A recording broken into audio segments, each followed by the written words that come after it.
कहानी की शुरुआत होती है कुछ जाबाज शिकारियों को दिखाते हुए जो श्रापित जंगल में रहने वाली जादूगरनी को ढूंढने जा रहे थे, क्योंकि वो पूरी दुनिया में प्लेग नाम की एक बीमारी फैलाकर धरती को तबाह करना चाहती थी। जब उनका सामना उस जादूगरनी से हुआ तो जादूगरनी मरी हुई चुड़ैलों को वापस से जिंदा करके उन जाबाजों पर हमला कर देती है, जिस वजह से उन सब के बीच भयानक लड़ाई होने लगी। वहीं कोल्डन नाम का एक योद्धा अकेले जादूगरनी का सामना करने लगा। उसने पूरी जंगल में आग लगाई और एक झटके में जलती हुई तलवार जादूगरनी के आर पार कर दी। जादूगरनी का काम तमामी होने वाला था कि उसने कोल्डर का दिल पकड़ के उसे अमर होने का श्राप दे दिया था। दरअसल उस जादूगरनी की फैलाई प्लेग बीमारी से कोल्डर का पूरा परिवार मारा गया था, इसीलिए कोल्डर के पास अब जीने की कोई वजह नहीं थी, लेकिन अब उसे अमर होकर दुनिया के अंत तक जिंदा रहना होगा। इस घटना के पूरे 800 साल बाद हम कोल्डर को एक प्लेन में देखते हैं, जहाँ उसे महसूस हो रहा था कि कोई मौसम को जादू से बदलने की कोशिश कर रहा है। उसने कुछ ही पलों में वहाँ एक लड़की को ढूंढ निकाला जो जादुई पत्थर की मदद से मौसम खराब करना चाहती थी, लेकिन कोल्डर ने अपनी काबिलियत से तुरंत उन पत्थरों को आपस में घिसकर मौसम को पहले जैसा कर दिया था। यहाँ हमें पता चलता है कि आज के समय में भी चुड़ैल और जादूगर इंसानों का भेष बनाकर उनके बीच में रहते हैं, लेकिन उन्हें किसी भी इंसान को नुकसान पहुँचाने की इजाजत नहीं थी। इसीलिए कोल्डर अब तक 100 क्रॉस के साथ जुड़कर इंसानों और जादूगरों के बीच में शांति बनाए रखने का काम करता था।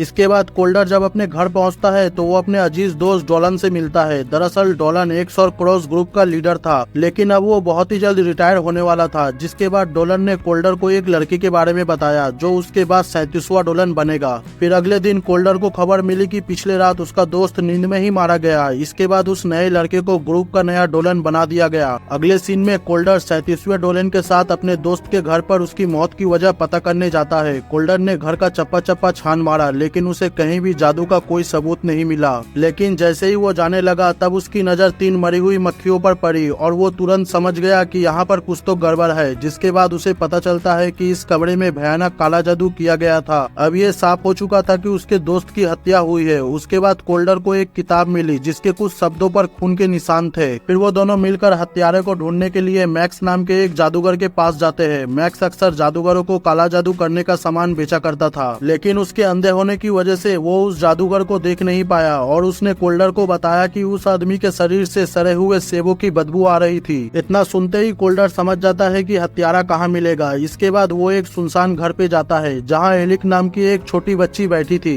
कोल्डर जैसे ही उसके पास जाता है वो बच्ची कोल्डर के ऊपर हमला कर देती है, जिससे कोल्डर समझ जाता है कि डोलन का हत्यारा बच्ची का रूप लेकर छुप रहा था। जिसके बाद कोल्डर उसे पकड़कर एक सैंड क्रॉस ग्रुप के सामने ले आता है। फिर वो सब मिलकर हत्यारे को एक जादुई जानवर के सामने डाल देते हैं, लेकिन कोल्डर को अब भी विश्वास नहीं था कि उसी ने डोलन को मारा था। जिसके बाद वो सीधा डोलन की लाश के पास जाता है, जहाँ उसे पता चलता है डोलन अभी भी मरा नहीं है, बल्कि उसके ऊपर काला जादू किया गया है और इसे तोड़ने का सिर्फ एक ही रास्ता है, उसे काला जादू करने वाले को मारना होगा, तभी डोलन की जान बच सकती है। जिसके बाद वो फिर से डोलन के घर जाता है और वहाँ वो उसी किताब को देखता है जिसपे खून के निशान थे। दरअसल डोलन ने किताब में खून के जरिए कोल्डर के लिए एक मैसेज छोड़ा था, जिसमें डोलन ने उसे अपनी मौत का समय याद करने को कहा था, लेकिन उस घटना को 800 साल बीत चुके थे, इसलिए कोल्डर को कुछ अच्छे से याद नहीं था। जिसके बाद वो ग्लोरी नाम की एक चुड़ैल के बाड़ में पहुंचता है और उससे याददाश्त की जड़ी बूटी मांगता है। पहले तो ग्लोरी उसे वो जड़ी बूटी देने से साफ मना कर देती है, बट जब कोल्डर उसे बताता है कि ये सब एक दोस्त की जान बचाने के लिए है तो ग्लोरी मान जाती है। फिर वो कोल्डर को वो जड़ी बूटी देती है, जिसे खाते ही कोल्डर सीधा उस श्रापित जंगल में पहुंच जाता है। वो अंदर जाकर देखता है जादूगरनी से लड़ाई के बाद वो जमीन पर बेहोश पड़ा हुआ था, लेकिन इससे पहले कि वो आगे कुछ देख पाता असलियत में बेलियाल नाम के एक जादूगर ने उस पे हमला कर दिया था, जिस वजह से वो वापस असली दुनिया में लौट आया था। जब कोल्डर की आंख खुलती है तो वो देखता है कि बेलियाल ने उसे जंजीरों में बांध दिया है। इधर बेलियाल ने पूरे बाड़ के सामान में आग लगा दी थी ताकि कोल्डर फिर से वो जादुई जड़ी बूटी खा ना सके, क्योंकि कोल्डर को कभी ना मरने का श्राप मिला था, इसलिए वो बेलियाल की लगाई आग से बच जाता है। अगले सीन में ग्लोरी जब अपने घर पर थी तो अचानक उसकी आंख खुली और कुछ जादुई शक्तियों ने जमीन से निकलकर उसे जकड़ लिया था। वो ताकत उसे काली दुनिया में ढकेल रही थी, लेकिन तभी वहाँ पर कोल्डर आ जाता है और उसने ग्लोरी का हाथ पकड़कर उसे वापस ऊपर खींच लिया था। इसके बाद जब ग्लोरी की आंख खुली तो वो कोल्डर के कमरे में थी। ग्लोरी गुस्से में कोल्डर से झगड़ा करने लगती है, क्योंकि उसी के वजह से उसका पूरा बार जलकर खाक हो गया था। लेकिन कोल्डर अभी भी अपने यादों की गहराइयों में जाकर अपने मौत का सच जानना चाहता था। उसने ग्लोरी से वादा किया कि अगर वो उसकी मदद करेगी तो वो हमेशा ग्लोरी की हिफाजत करेगा। जिसके बाद ग्लोरी कोल्डर को लेकर अपने दोस्त मिरेंडा के घर जाती है। मिरेंडा भी जादुई पौधे का काम करती थी, लेकिन वहाँ पहुँचते ही वो लोग देखते हैं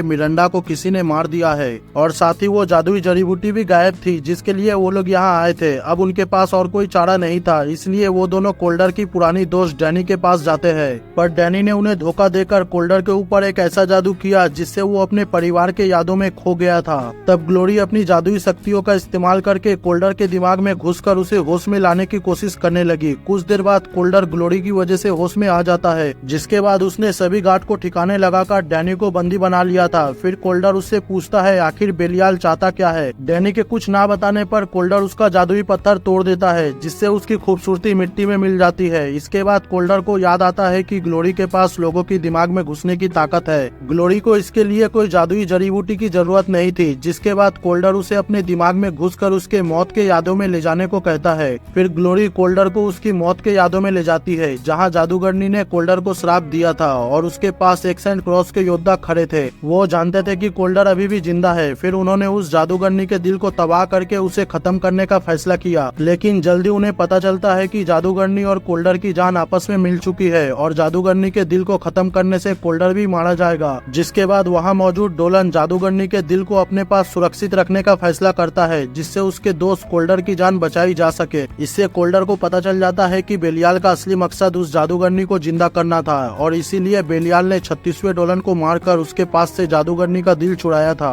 इसलिए उसने मैक्स को भी अगवा कर लिया था। वो जादूगरनी को मैक्स की बलि देकर उसे फिर से जिंदा करना चाहता था। अब कोल्डर उसे रोकने के लिए अपने हथियार के साथ उसी जंगल में जाता है जहाँ पर वो देखता है मैक्स को एक पेड़ ने अपनी जड़ों में कैद करके रखा था। असल में मैक्स के दिमाग में अब जादूगरनी का कब्जा था। तभी वहाँ अचानक बेलियाल आकर कोल्डर के ऊपर हमला करता है, लेकिन कोल्डर उसे एक ही वार में मार गिराता है। बट तब तक जादूगरनी वापस से जिंदा हो गई थी। वो कोल्डर को पकड़कर उससे अमर होने का श्राप वापस ले लेती है, जिसके बाद वो अब खुद अमर हो जाती है। वो कोल्डर के ऊपर लाखों मक्खियों का हमला करके वहाँ से भाग निकलती है। खैर जैसे तैसे कोल्डर उन मक्खियों से अपनी जान बचाकर घर आता है, जहाँ पर वो देखता है 36वां डोलन वापस जिंदा हो गया था क्योंकि बेलियाल ने उस पे जादू किया था और बेलियाल के मरते ही उसका जादू भी खत्म हो गया। डोलन उसे बताता है कि जादूगरनी सारी चुड़ैलों को फिर से जिंदा करके पूरी दुनिया में फिर से वो बीमारी फैलाना चाहती है। आखिरकार कोल्डर अपनी तलवार लेकर ग्लोरी और 37वें डोलन के साथ उसी पेड़ के पास पहुंचता है जहां से जादू पूरा होने पर पूरी दुनिया में बीमारी फैलेगी। फिर उन्हें पता चलता है जादूगरनी एलिक के जरिए अपने मरे हुए चुड़ैलों को जिंदा करने की कोशिश कर रही थी, पर तभी ग्लोरी एलिक को रोकने के लिए उसके दिमाग में घुस जाती है, जहाँ पर ग्लोरी और उसके बीच टक्कर का मुकाबला होता है। बट आखिरकार ग्लोरी ने उसे एक खाई में फेंक दिया, जिस वजह से एलिक की मौत हो गई और इसी तरह वो जादू बीच में ही टूट जाता है। इसके बाद कोल्डर जादूगरनी को मारने के लिए उस पे हमला करता है, बट वो अचानक कोल्डर को एक मायावी दुनिया में ले जाती है। कोल्डर पहले की तरह अब अमर नहीं था, बट वो फिर भी डटकर जादूगरनी का सामना करता है। जैसे ही वो आखिरी वार से जादूगरनी को मारने जा रहा था, तभी 37वां डोलन ग्लोरी के सर पर बंदूक रखकर कोल्डर के सामने आ जाता है। तभी हमें पता चलता है उसके बचपन में ही कोल्डर ने उसके माँ बाप को मार दिया था, क्योंकि उसके माँ बाप अक्सर इंसानों को मारा करते थे। अब वो कोल्डर से बदला लेकर जादूगरनी को खुश करना चाहता था। आखिरकार उसने ग्लोरी को उस जादूगरनी के हवाले कर दिया, लेकिन 37वां डोलन उसके किसी काम का नहीं था, इसलिए जादूगरनी उसे मार देती है। उसी पल से वो बीमारी पूरी दुनिया में फैलने लगी। इधर कोल्डर बेहोश था और उसे सपने में अपनी पत्नी और बेटी दिखाई देती है, जिसके बाद कोल्डर अपने पैरों पर खड़ा होता है। कोल्डर ने अपने तलवार को एक ही वार में जादूगरनी के आर पार कर दिया था, जिस वजह से जादूगरनी वहीं पर मर जाती है, जिसके बाद कोल्डर फिर से अमर हो जाता है। तभी वो देखता है जादूगरनी के अस्थियों में उसका दिल चमक रहा था। कोल्डर जैसे ही उसके दिल को खत्म करने जाता है, तभी ग्लोरी उससे कहती है अभी भी दुनिया को उसकी जरूरत है, क्योंकि जादूगरनी का दिल खत्म होते ही कोल्डर भी मारा जाएगा। आखिरकार कोल्डर 36वें डोलन के पास जाता है और उससे कहता है मैं अब एक सेंट क्रॉस के लिए काम नहीं करूंगा। और इसी के साथ यहाँ इस मूवी का एंड होता है दोस्तों।